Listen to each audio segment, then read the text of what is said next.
অবসরের ৮ বছর পর ৪৬ বছর বয়সে আবারও পেশাদার ফুটবলে ফিরছেন ব্রাজিলিয়ান ফুটবল জাদুকর রোনালদিনহো। ইতালিয়ান তৃতীয় বিভাগের ক্লাব রাভেন্নার হয়ে খেলার ঘোষণা দিয়েছেন সাবেক বিশ্বসেরা এই তারকা। নতুন অধ্যায় শুরুর আগে তার লক্ষ্য ক্যারিয়ারের ৩০০তম গোলের মাইলফলক ছোঁয়া।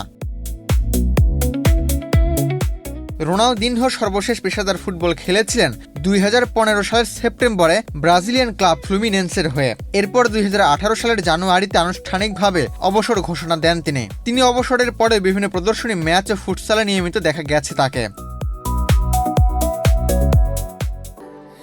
স্যান্ডেলিনা সো, রূপচর্চায় আভিজাত্য।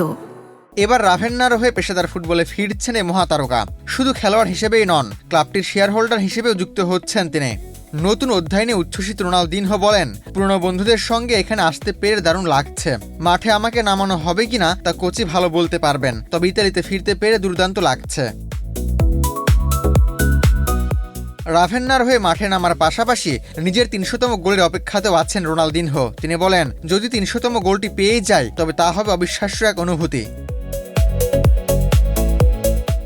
ব্রাজিলের হয়ে ৩৩ গোল করা রোনালদিনহো ক্লাব ক্যারিয়ারে বার্সেলোনার হয়ে ৯৪ এবং এসি মিলানের হয়ে ২৪ গোল করেছেন। এছাড়া পিএসজি, গ্রেমিও, অ্যাথলেটিকো মিনেইরো সহ আরও কয়েকটি ক্লাবে খেলেছেন তিনি। ব্রাজিলিয়ান সংবাদ মাধ্যম ও গ্লোবোর তথ্য অনুযায়ী ৭৮৭ ম্যাচে তার গোল সংখ্যা ২৯৯, অর্থাৎ ৩০০ গোলের মাইলফলক থেকে মাত্র ১ গোল দূরে ২০০২ বিশ্বকাপ জয়ী এই তারকা।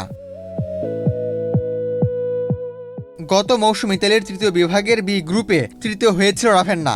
এবার তাদের লক্ষ্য ২০০৮ সালের পর আবারও ইতালির দ্বিতীয় বিভাগ সিরিয়া বিতে ফেরা। নতুন মৌসুমে রাভেন্নার প্রথম ম্যাচ সোমবার রেজিয়ানার বিপক্ষে। তবে ইতালিয়ান সংবাদ মাধ্যমের খবর অনুযায়ী সেই ম্যাচে রোনালদিনহোকে মাঠে দেখা যাওয়ার সম্ভাবনা নেই বললেই চলে। আবু তালহা, বাংলাদেশ প্রতিদিন।